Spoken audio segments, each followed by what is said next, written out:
సంవత్సరాల తరబడి ఎన్ని మందులు వాడినా మీ మోకాల నొప్పులు తగ్గట్లేదా? ప్రాణ పెయిన్ క్లినిక్ లో అత్యాధునిక చికిత్స. హలో ఎంబీఎన్ కశ్యప్ గారు. హలో నాగరాజ్ గారు. లైఫ్లో కొంతమంది వాళ్ళే వెక్స్ అయిపోతూ ఉంటారు. అంటే తెలియకుండానే ఎందుకో మా జీవితం ఇష్టమైన వాళ్ళతోటి ఉండటం లేదు అనుకునే స్థాయికి చేరిపోతూ ఉంటారు. దాని వెనక ఏ రీజన్స్ అన్నా ఉండనివ్వండి, కానీ ఒక మనిషి మానసికంగా ఆ స్టేట్ ఆఫ్ మైండ్కి వచ్చేసాడు అని అంటే ఒంటరితనాన్ని ఎక్కువ అనుభవిస్తున్నట్టు. చుట్టుపక్కల 10 మంది ఉంటారు, సొంత కన్నవాళ్ళే ఉంటారు. కన్నవాళ్ళు ఉన్నా కూడా ఎవరన్నా బయట వాళ్ళు సింపతి చూపిస్తే వాళ్ళ మీద డిపెండ్ అవుదాం అనేటువంటి నేచర్కి వెళ్ళిపోతారు తప్ప ఇంట్లో సొంత వాళ్ళనే పట్టించుకోరు. సిచ్యువేషన్ ఎక్కడి దాకా వెళ్ళిపోతుంది అని అంటే బయట వాళ్ళ ఇంపార్టెన్స్ ఎక్కువ ఉంటుంది, ఇంట్లో వాళ్ళ ఇంపార్టెన్స్ తక్కువ ఉండిపోతూ ఉంటుంది. ఈ స్టేట్ ఆఫ్ మైండ్ని ఓవర్కమ్ చేయాలి. లేదు అంటే ఈ స్టేట్ ఆఫ్ మైండ్లోకి ఒక మనిషి రావడానికి రీజన్స్ ఏముంటాయి అండ్ స్వతహాగా తాను తెలుసుకోవాలి.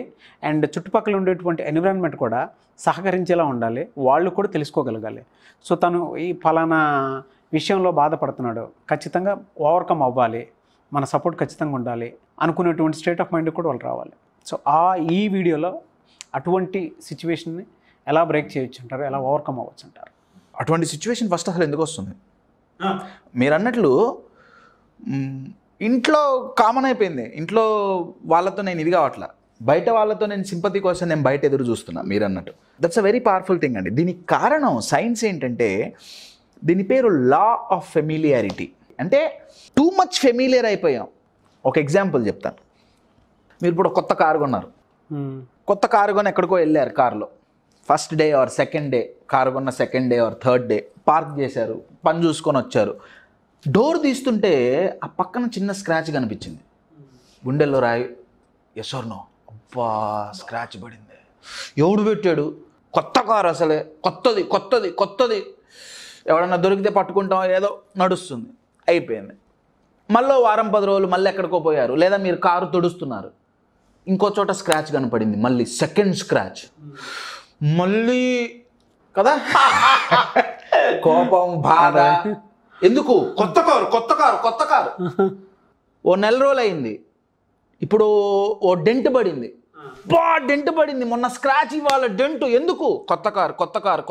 ఓ 2 సంవత్సరాలు అయిన తర్వాత అయిపోతాయి, మూడు ఉత్సాహం అన్నీ ఎగిరిపోతాయి. పడిందా, బురదలో పడిందా, ఓకే కడిగేసేయండిలే పోతుంది. అవునా, కలర్ పోయిందా, ఏముంది, మళ్ళీ సర్వీసింగ్ పంపించవచ్చు. ఆ స్టేట్ ఆఫ్ మైండ్లోకి వెళ్ళిపోతుంది. 10 సంవత్సరాలు గట్టిగానే వాడాను దాన్ని, 3 సంవత్సరాలు గట్టిగానే వాడాను. Very good. ఆ స్టేట్ ఆఫ్ మైండ్కి వచ్చేస్తారండి. కారేగా చులకన. లా ఆఫ్ ఫెమిలియారిటీ అంటే అదే అండి, చులకన అవ్వటం, taking things for granted. Car ప్లేస్లో రిలేషన్షిప్ పెట్టండి. నేను ఇప్పుడు కార్ ఎగ్జాంపుల్ చెప్పాగా, ఆ కారేగా, ఆ నాన్నేగా, కొలాప్స్ అండి. రిలేషన్షిప్తో పాటు మొత్తం సెల్ఫ్ రెస్పెక్ట్ కూడా కంప్లీట్. అవును, ఈవెన్ హ్యూమన్ ఎమోషన్స్ మొత్తం దాని నుంచి ఇంకొక దాని మీదకి ఫాస్ట్గా పరిగెడతాయి. అవును, అది ఎంత వర్క్ అయినా సరే ఆ రిలేషన్షిప్ తండ్రి దగ్గర నుంచి స్టార్ట్ అయింది అనుకోండి, పొరపాటున కనుక కొడుకు దగ్గరికి, భార్య దగ్గరికి, నెక్స్ట్ ఫ్రెండ్స్ దగ్గరికి, సొసైటీలోకి, తెలియకుండా ఇల్లు మొత్తం సొసైటీలో ఉంటుంది. ఆటోమేటిక్గా ఇమేజ్ డ్యామేజ్. అమ్మో, చులకన, ఇంట్లో చులకన భావం అనేది అది తెలియదు కానీ అంటే బయట వాళ్ళు మీరు ఇందాక అన్నట్టు గ్రాంటెడ్గా తీసుకుంటారు, కానీ ఇంట్లో వాళ్ళని యాక్చువల్గా చూడాల్సింది బాగా ఇంట్లో వాళ్ళని. మన పరువు ఎక్కడో ఉండదండి, ఇంట్లోనే ఉంటుంది. అందుకే అంటారు ఇంట గెలిచి రచ్చ గెలవండి. బట్ అన్ఫార్చునేట్లీ ఈ లా ఆఫ్ ఫెమిలియారిటీ ఎప్పుడైతే డెవలప్ అవుతుందో, నా వాళ్ళేగా, నాన్నేగా, అమ్మేగా, భార్యేగా, భర్తేగా, ఇది ఎనీ రిలేషన్షిప్ అయినా అండి, అర్థమవుతుందా? ఒక వస్తువు మీద లా ఆఫ్ ఫెమిలియారిటీ వచ్చింది, నా కారు మీద లా ఆఫ్ ఫెమిలియారిటీ వచ్చింది, నాకు నేను దానికి స్క్రాచ్ పడ్డా నేను పట్టించుకోవట్లా, చాలా మంచిది యాక్చువల్గా అక్కడైతే. ఎందుకంటే అవి వస్తువులు. కారు మీద స్క్రాచ్ పడింది, నేను అసలు ఇమోషనల్గా డిస్టర్బ్ అవ్వట్లా, చాలా మంచిదే, నేను కాదనట్లా. కానీ ఇంట్లో, to give you an example, అక్కడైతే కార్ కొత్తది, తర్వాత పాతది అన్న ఫీలింగ్ పడంగానే లా ఆఫ్ ఫెమిలియారిటీ వచ్చింది. అదే మనుషులతో అయితే there is lot of emotions involve. పెళ్ళైన కొత్తలో నేను భార్యకి టైం ఇస్తున్నా, నా లా ఆఫ్ ఫ్యామిలీ, నాకు నిజంగా మనస్ఫూర్తిగా నా భార్యతో టైం స్పెండ్ చేయాలని ఉంది, లేదని లేదు. ఓకే, నా లా ఆఫ్ ఫెమిలియారిటీ వచ్చింది. నేను రోజు టైం, ఫర్ అన్ ఎగ్జాంపుల్ ఓ ప్రామిస్ బ్రేక్ చేశానండి ఫస్ట్ టైం, ఏదో చిన్నది, రైట్. నేను నిన్ను ఇవాళ సినిమాకి తీసుకోబోతా ఫర్ అన్ ఎగ్జాంపుల్, తీసుకోబోలే, ప్రామిస్ బ్రేక్ అయింది, నేను చాలా బాధపడ్డా. అయ్యో నేను నా వైఫ్కి ఇచ్చిన ప్రామిస్ బ్రేక్ చేశానే. నా లా ఆఫ్ ఫెమిలియారిటీ స్లోగా డెవలప్ అయింది. ఎస్, స్టార్ట్ అయింది, ఫస్ట్ స్టెప్. అర్థం చేసుకుందిగా.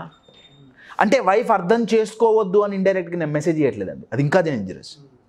ఓకే, అర్థం చేసుకుంటుందిలే, అర్థం చేసుకుంటారు, నేను కాదనట్లేదు. గ్రాంటెడ్ తీసేసుకుంటారు, వెళ్ళే తీసేసుకుంటారు. అర్థం చేసుకుంటున్నారు, నేను కాదనట్లా. ఎన్ని రోజులు కారుకి స్క్రాచ్ పడ్డట్టు అవతల వాళ్ళని మనం గ్రాంటెడ్గా తీసుకుంటే వాళ్ళ మైండ్లో స్క్రాచ్ పడుతుంది. స్క్రాచ్ మీద స్క్రాచ్, స్క్రాచ్ మీద స్క్రాచ్, స్క్రాచ్ మీద స్క్రాచ్, స్క్రాచ్ మీద scratch, your getting it. Complete damage, absolute damage అండి. అప్పుడు మనం చెప్పే రీజన్ ఏంటంటే నేను చాలా బిజీగా ఉన్నా, నేను కాదనట్లేదండి, నేను బిజీగా ఉన్నా. నా రిలేషన్షిప్కి నేను టైం ఇవ్వకపోతే, నేను దేంట్లో బిజీగా ఉన్నా అది నాకు అనవసరం. భార్యాభర్తల గురించి మాట్లాడలా, by the way. Any relationship అండి, అది ఫ్రెండ్షిప్ కావచ్చు, ఇద్దరు ఫ్రెండ్స్ కావచ్చు, పేరెంట్స్ చిల్డ్రన్ రిలేషన్షిప్ కావచ్చు, ఆఫీస్లో కలీగ్స్ కావచ్చు, ఎనీ రిలేషన్షిప్ నేను టైం ఇవ్వాల్సిందే. ఎప్పుడైతే లా ఆఫ్ ఫెమిలియారిటీ వస్తుందో, చులకన భావన వస్తుందో, ఆ టైం ఇవ్వడం బంద్ చేస్తాం. అర్థం చేసుకుంటారండి. కానీ ఏంటంటే అండి, how much is too much అనేది ఒక క్వశ్చన్.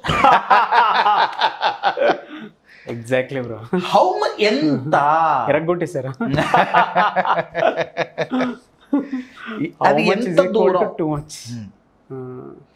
ఈ లా ఆఫ్ ఫెమిలియారిటీ ఎప్పుడైతే వస్తుందో, ఎప్పుడైతే ఆ చులకన భావం వస్తుందో, చులకన భావం రాకపోయినా ఏం కాదులే, ఆ టేకింగ్ థింగ్స్ ఫర్ గ్రాంటెడ్ ఎప్పుడైతే వస్తుందో, స్లోగా తెలియకుండా రిలేషన్షిప్లో గ్యాప్ పెరుగుతుందండి. చాలా అన్న, మౌనం స్టార్ట్ అవుతుంది.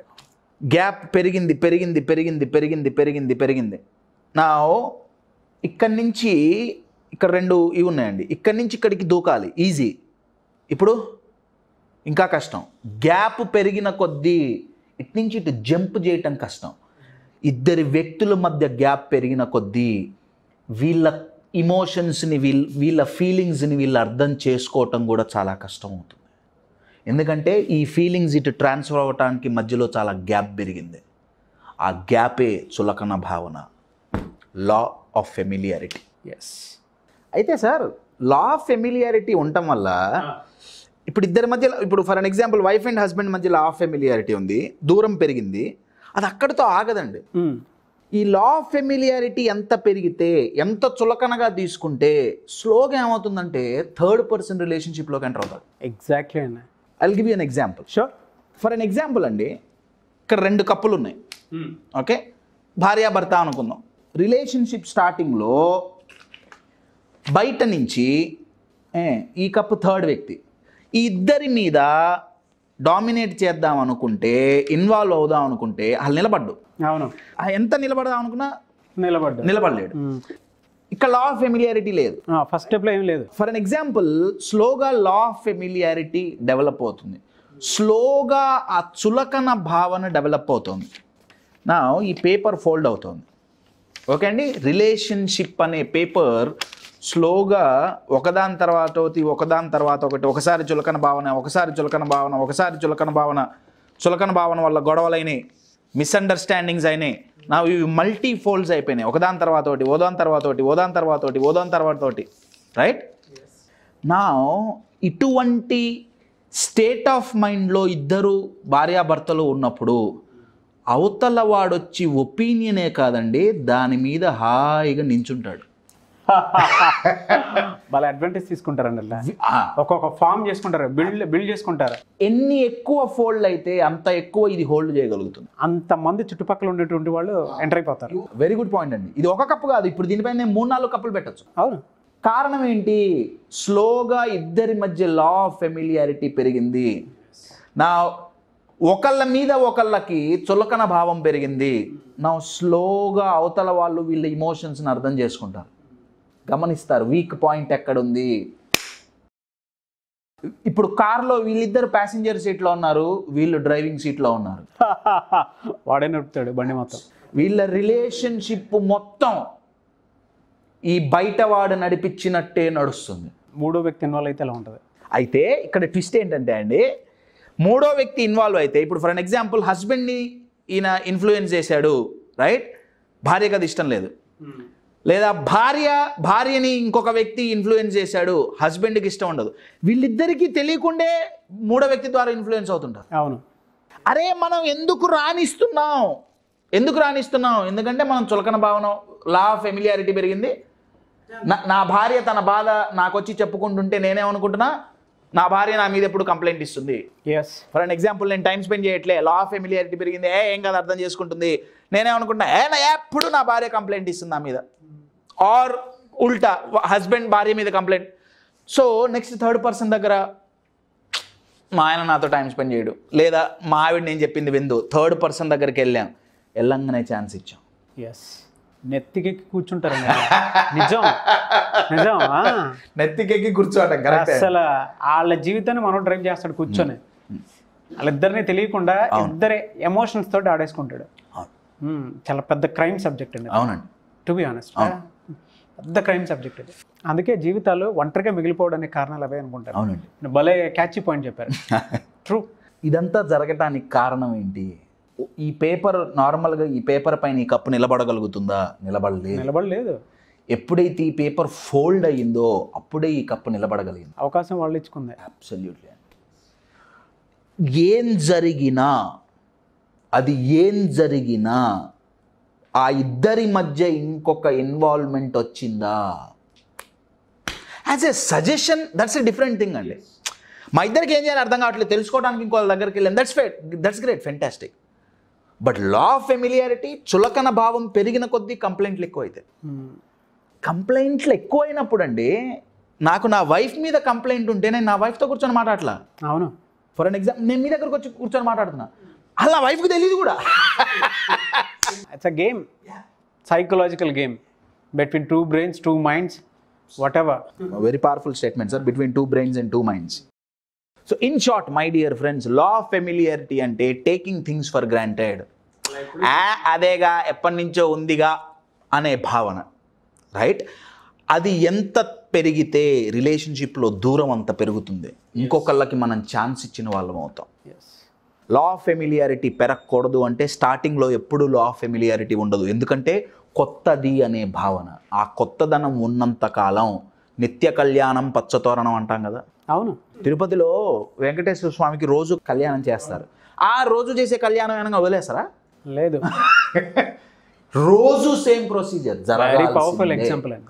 సేమ్ ప్రొసీజర్ ఫాలో అవుతారు సార్. రోజు అదే కానీ వదిలేసి కుదరదు. ఎప్పుడూ కొత్తదనం ఉండాల్సిందే. బాగా చెప్పారండి.